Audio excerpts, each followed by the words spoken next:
Brandon adjusted the knot of his tie as he stood at the mirror in the restaurant's small dining room. He was always nervous when it came to surprises for his wife, Kayla. Today was their anniversary, 5 years of marriage.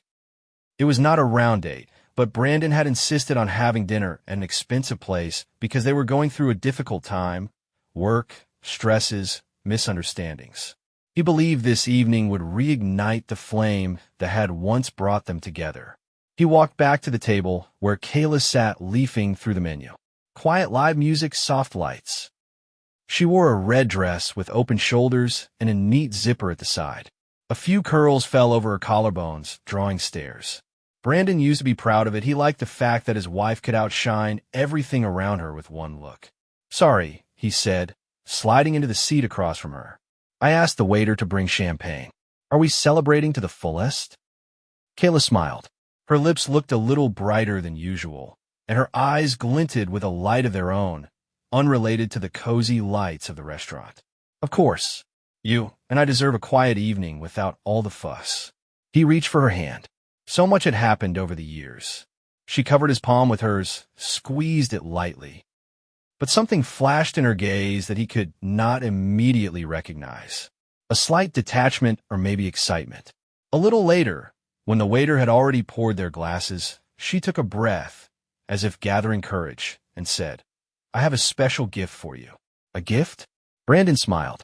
"Nothing too expensive, I hope. I see a not do without you as it is." She raised an eyebrow, clearly considering how to phrase her thought. "This is rather unusual," she began.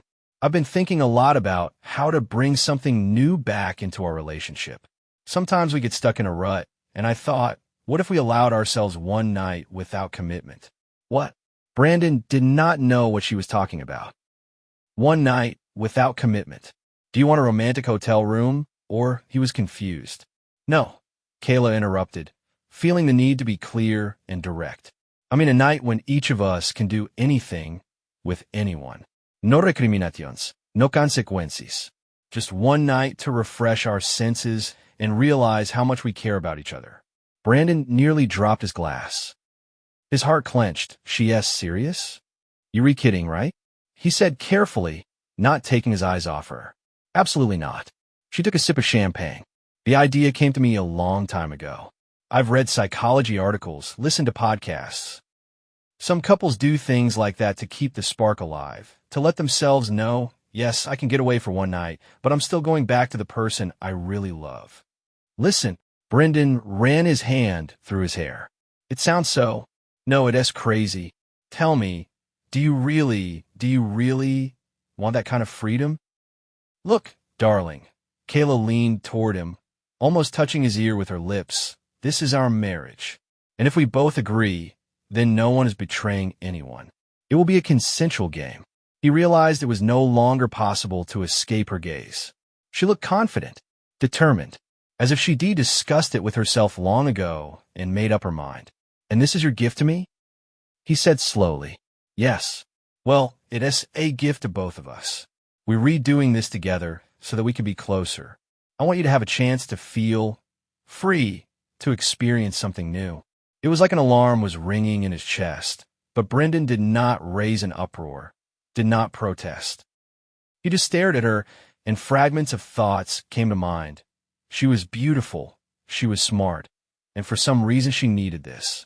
Maybe there was some unrealized fantasy in her. Maybe he is missing the point somewhere. "I do not know what to say," he admitted. "Say yes or no, but think carefully. This is our chance to shake up the marriage." Her voice softened. The waiter brought salads, but no one touched their food. The silence grew heavy, and finally Brandon nodded, more of a nod than a nod. "All right," he said. "Give me time to think about it. But if that is the kind of night you want, I will not get in the way." He saw Kayla's eyes flash with triumph and a satisfied smile appear on her lips. "She's already decided everything for me," he thought, and an uneasy feeling moved in his chest, as if they were now peering into an abyss from which they would never return the same. A week passed. Brandon, working in the insurance company office, remembered that conversation every morning, dreaming that it was just a dream. But Kayla reminded him, "We had an agreement, did not we? Do not put it off. Pick a day. I already bought new underwear. He noticed that she was acting on the upswing, as if excited by an idea. Not so long ago, she had been moping, complaining that they were bored. Now her eyes were burning. She spent more time on the phone, smiling at her thoughts. And one day, she set the date herself. This Friday, she said, you can go to a buddy's house and have a blast. Do not tell me you ain't not find someone. There are plenty of opportunities around.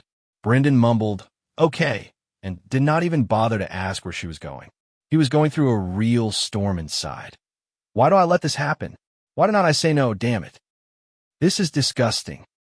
But he felt that if he took a step back now, an endless scandal would spiral, and he might lose his family. Or something even worse. It was Friday night. At 9 p.m., Kayla emerged from the bedroom wearing the short dress, the earrings he'd given her for their anniversary a year ago. She looked ravishing.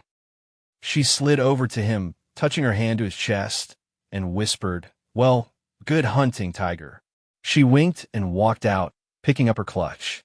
Brandon felt his soul tighten. He knew for sure she was not kidding.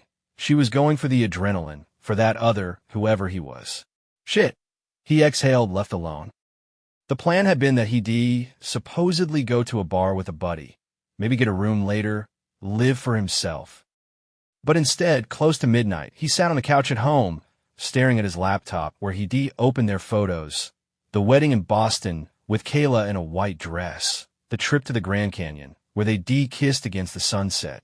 The anniversary a year ago, when they jokingly made short videos on TikTok. It seemed to him that all those moments about love, trust, tenderness had now collapsed into nothing. He could not just go out and find another woman for the night. This was something wild to him, for he still loved Kayla. Maybe this is really a game?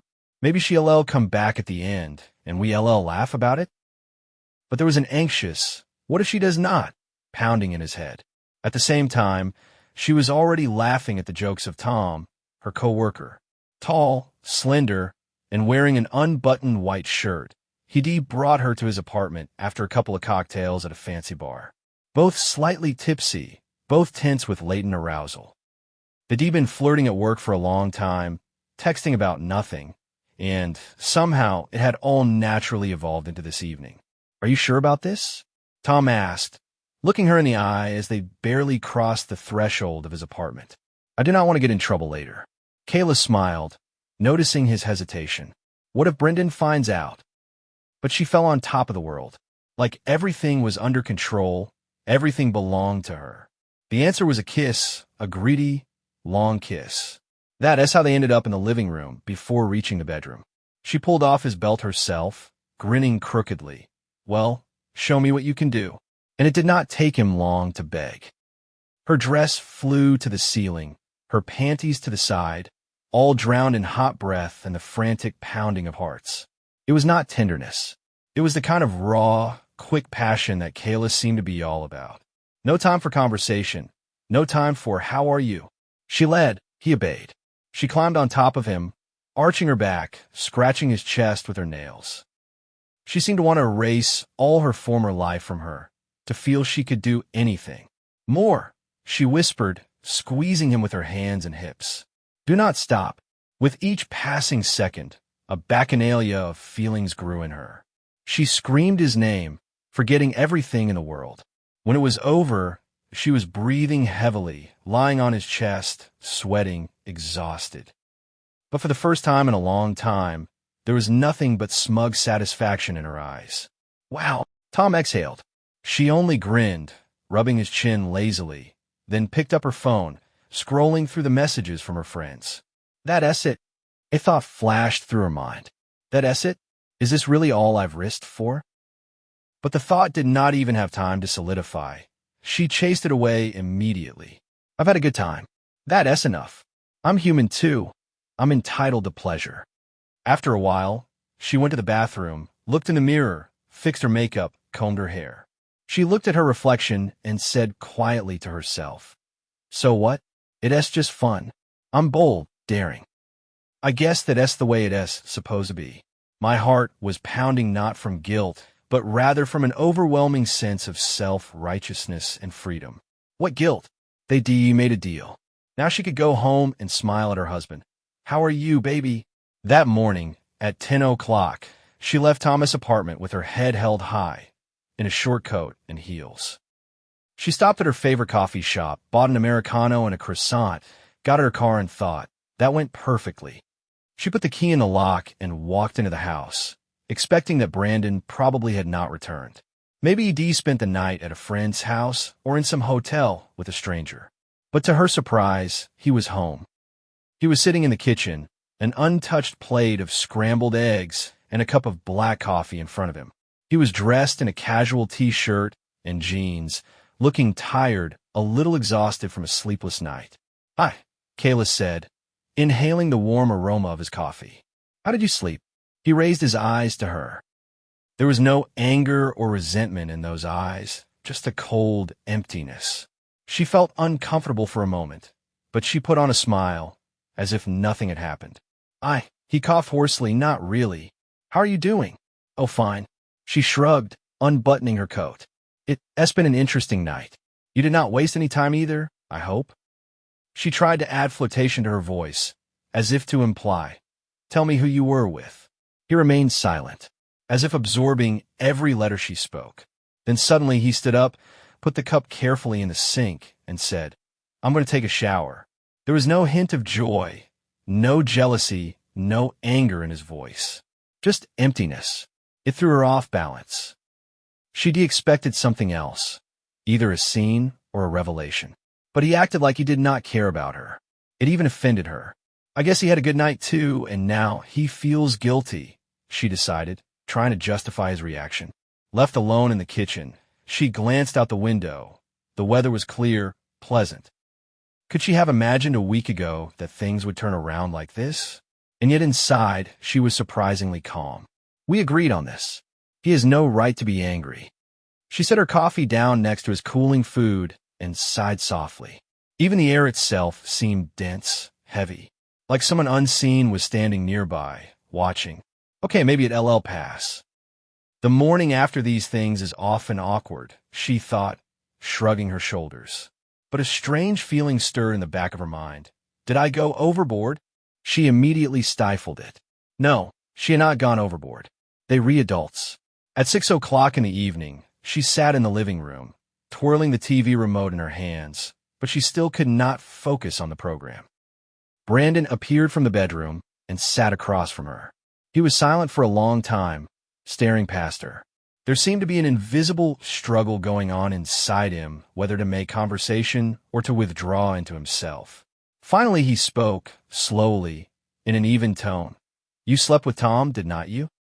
He said her co-worker's name with absolute certainty, as if he'd been standing next to her last night. Kayla felt everything inside her clench, as if her heart had collapsed at her heels. Her lips quivered slightly. How could he? Or did? But, trying to pull herself together, she squeezed out. How do you know? Did someone tell you? He grinned crookedly and pulled his cell phone out of his pocket, tapped the screen, flipped it open, and flipped it over to her. There was a screenshot of a message. We already waiting for you, Kayla, and smiley faces from Tom. Another screenshot was geolocation. The smart home system they put in recently automatically recorded that she opened the door at 9:47 p.m. last night and did not get back in until this morning. Do you know how easy it is to figure out who you were with? He whispered. All it takes is a couple minutes of digging. You knew I was not an idiot, did not you? She paled. So he knew after all. And he had not said a word all this time. He must have been up all night wondering. Or maybe he was just mad with anger. Listen, she began. We had a deal, did not we? We had a one-night stand with no strings attached. That's not even cheating. We both. Shut up. His voice was not loud, but it was so harsh that she bit her tongue. You want to make it sound like I gave you carte blanche to sleep with him? I did not say yes or no. I saw that you had already made up your mind. You decided to use my silence to justify your own fornication. The words cut her nerves. She felt panic coming on, wanted to object that it was a general idea, that he could have said no. But he really had not given her a single clear yes. Remembering the coldness with which he walked past this morning, she realized he was waiting. Brandon, she said, her voice softening. I did not mean to offend you. I thought it would be a step we take together, an experiment. But you two could have— Oh, an experiment? He interrupted. Really? Give up your love, your honor, your marriage to be torn apart because you just wanted to try? Do you know what betrayal is? She sighed heavily. Her mind whirled with thoughts. He is furious. We need to calm him down. Maybe we should leave, let him cool off. But at the same time, she felt a prick of irritation. Why is he putting it all down like it is my fault alone? After all, they were supposed to decide together. She lowered her eyes, and then he tossed a few sheets of paper onto the couch. Printed correspondence, all clearly visible. Her flirting with Tom, their arrangement to meet at the bar. Dates, emoticons, even intimate innuendos that Brandon must have pulled from her phone or computer backup. I know everything, Kayla. Look, she started, realizing her excuses sounded pathetic. Stop it. His eyes glittered. You did not give me any freedom. You bought yourself a cheap betrayal. And you do not even think you did anything wrong, do you? His words burned. She opened her mouth to say something, but a lump rose in her throat. She only now realized how deeply she hurt him, and how cold he could become when he thought he'd been betrayed. Not a moment later, he stood up and, without a word, went to the closet in the hallway. The noise of the door seemed more frightening to her than any screams.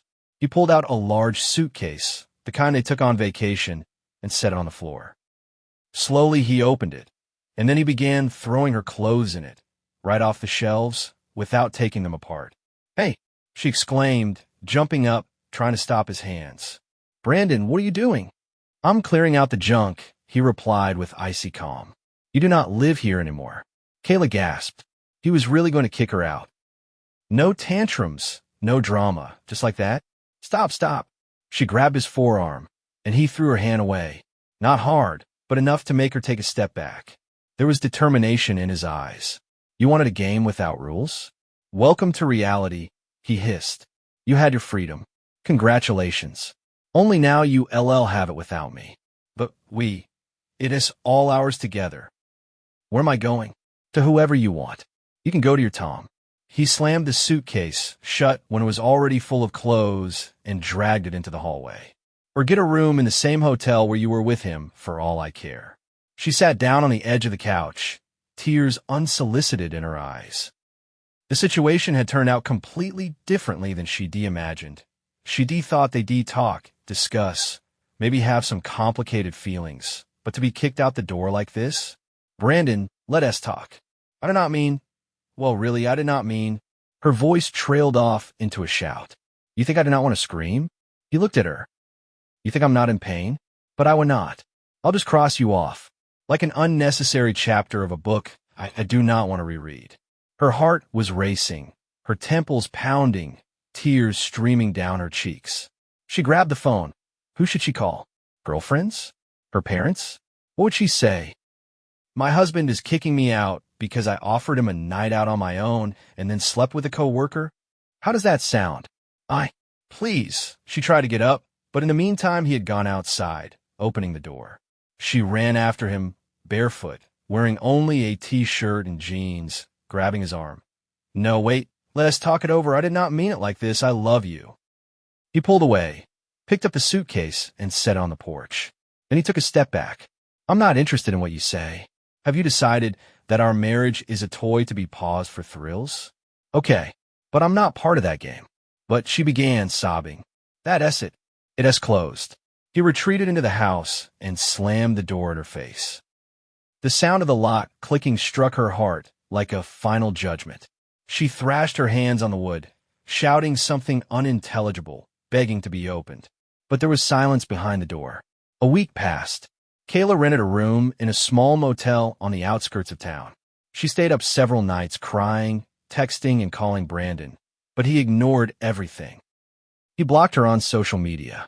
Mutual friends started talking about how he had already filed for divorce and was going to hire a tough lawyer, so she would not get a dime extra. She tried calling Tom, but he would not pick up. Then came the text message. I'm sorry, I do not want any trouble. It was as if she had been run over by a skating rink. Her lover quickly realized that everything was serious and preferred to disappear. And colleagues at work began to look askance because in the office everything spread instantly. Tom, by the way, had quit his job, her friends whispered to her. And Kayla realized she was alone. Alone in the freedom she invented. A couple of times she went to the house where she lived with Brandon, but she saw that the locks had been changed and someone else's sneakers were on the porch, either a friend or a hired security guard. They had not even opened the door for her. The few bags of her belongings that were left, she picked up through acquaintances. 2 weeks went by like that. Brandon did not make contact. She heard from a mutual acquaintance that he quit his old job and took another office. He rented an apartment downtown, resumed working out at the gym. There were rumors that he had a new girlfriend, better looking, smarter, with whom he looked happy. Those rumors burned Kayla. She began to feel like her whole life had collapsed overnight, with no one to hold her hand. One evening, when she was huddled against her pillow, staring at the wall without strength, she received a letter. A real, paper letter in the mail. Only her name on the envelope, no return address. Tearing open the envelope, she recognized Brandon's handwriting. The strong do not take revenge. They forgive and walk away. And you're forever in that very night, where you lost everything. Only 3 short lines, but they brought the weight of what had happened down on her. She reread them again and again, feeling empty and icy inside. No threats, no insights, just the fact that he'd forgiven and left. Forever. She clutched the letter, tossed it on the bed. The tears came again, but now they were a mixture of shame, remorse, and the realization that it would never be undone. She tried to dial his number and again heard the answering machine. She dropped the phone. Tomorrow she would have to think how to go on living. She had no normal job, no husband, not even a reputation, because everyone now knew about her free night. How did I get to this point? She thought, burying her face in her pillow. It all started with a gift that broke everything. The lights of the night city flickered outside the window, but to her, they were only a distant mirage. There, somewhere, lived Brandon, the man she once thought was a gray shadow of her world. And it turned out that he was her support, her lifeline, her husband, a real man who did not tolerate betrayal. And in losing him, she lost herself. And that's where today's story ends. Thank you for watching to the end. If you enjoyed it, do not forget to like and comment. We'd love to discuss this story with you. See you in the next video.